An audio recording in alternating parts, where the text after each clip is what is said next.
Welcome to the deep dive. Today, we're plunging into the fascinating world of Napolitan, that kind of unique Japanese pasta dish that, well, so many people seem to love. We've gathered some great sources to really get under the skin of it. Exactly. We're going to explore, what this dish really is and its special place in Japan's food culture. Okay, so first things first. For anyone who maybe hasn't tried it, what exactly is Napolitan? Well, simply put, it's a Japanese take on spaghetti. Mm-hmm. And the real defining feature, it uses ketchup quite generously as the main seasoning. Ketchup, huh? Yeah, think sweet and savory. Kind of like a comforting tomato hug for your pasta, but definitely distinct from Italian tomato sauce. Right. Sounds unexpectedly delicious. What else typically goes in there? You'll usually find cooked spaghetti stir-fried with some classic ingredients. Sliced onions, often green bell peppers, mushrooms, Okay. and usually a processed meat like sausage or maybe ham. It's a pretty straightforward mix, but it really, really works. And it seems like it's more than just the sum of its parts, isn't it? There's this deeper connection people have. Oh, absolutely. For many Japanese people, Neapolitan is pure nostalgia. Hmm? It's a flavor that's, tied to childhood, maybe school lunches, those cozy little cafes, comfort food. Now, this is where I get curious. It doesn't sound traditionally Japanese or even really Italian for that matter. So, how did it actually come about? It's got a really interesting history. Neapolitan was actually born in Yokohama right after World War II. Post-war. Oh, Yeah. yeah. It was definitely inspired by Western pasta dishes the American GIs might have had, but it was adapted, Hmm. cleverly adapted, using ingredients that were readily available then. And that included ketchup, I guess? That included ketchup. It was affordable, available, and provided that tomato base. A really resourceful culinary solution, you could say. Wow, a real innovation born from circumstance. Precisely. And it caught on fast. First in local eateries, cafes, that sort of thing. And then it just spread into homes. It was accessible, affordable, a way to get a taste of something Western, but made distinctly Japanese. Right. Okay, so it becomes this popular thing. How easy is it to whip up at home? What's the process like? Oh, it's quite simple, really.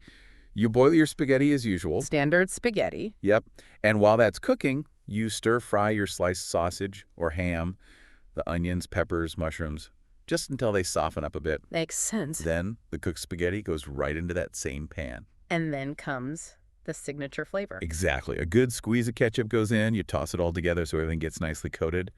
Often a little dash of Worcestershire sauce is added too. Oh, for a bit more depth. Yeah, just adds another layer, a bit of tanginess behind the sweetness. And is there a final touch? Usually, yeah.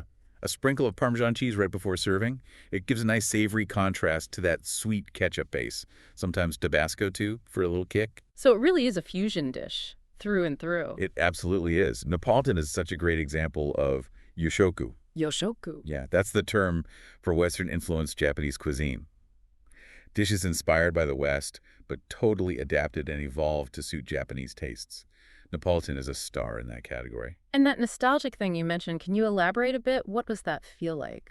Well, imagine generations growing up, seeing Neapolitan on the menu at family restaurants, Kisaten, those old-style coffee shops. Oh, okay. It evokes memories of, simpler times, family outings, maybe after-school snacks. It's just got that warm, familiar, comfort food vibe baked right in. Sounds like a taste of history almost. You mentioned a specific place earlier. I did, yeah. Spaghetti Poncho in Tokyo, it's kind of legendary for its Neapolitan. Yeah. Going there is like stepping back in time a bit. Mm. It really embodies that retro charm and, of course, serves up a super satisfying plate of Neapolitan. The nostalgic connection is almost palpable there. Okay, let's zoom out a bit. How well known is Napolitan outside Japan? It's surprisingly obscure, globally speaking. Yeah. It's not something you're likely to find on the menu at your average Italian place in, say, London or New York.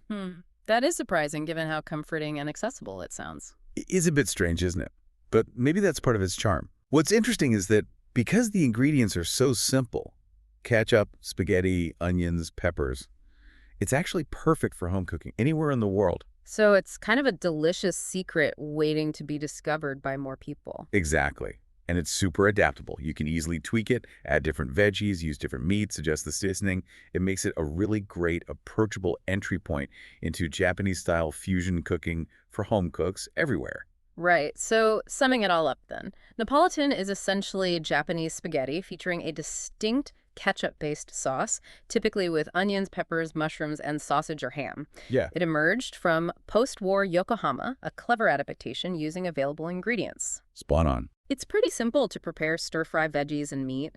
Add cooked spaghetti, ketchup, maybe some Worcestershire, finish with Parmesan. Yep, that's the core of it. Culturally, it's a huge nostalgia trigger in Japan, a prime example of beloved Yoshoku cuisine found in cafes and homes. Definitely. And finally, despite its appeal and accessibility, it remains relatively unknown outside Japan, though perfect for home experimentation. You've nailed it. It really is a fantastic illustration of how cultures borrow, adapt, and create something entirely new and deeply cherished. And that really makes you think, doesn't it? Makes you, the listener, wonder what other unexpected, maybe kind of weird sounding, but ultimately delicious culinary hybrids are out there, born from that amazing process of cultural adaptation and invention. Definitely some food for thought.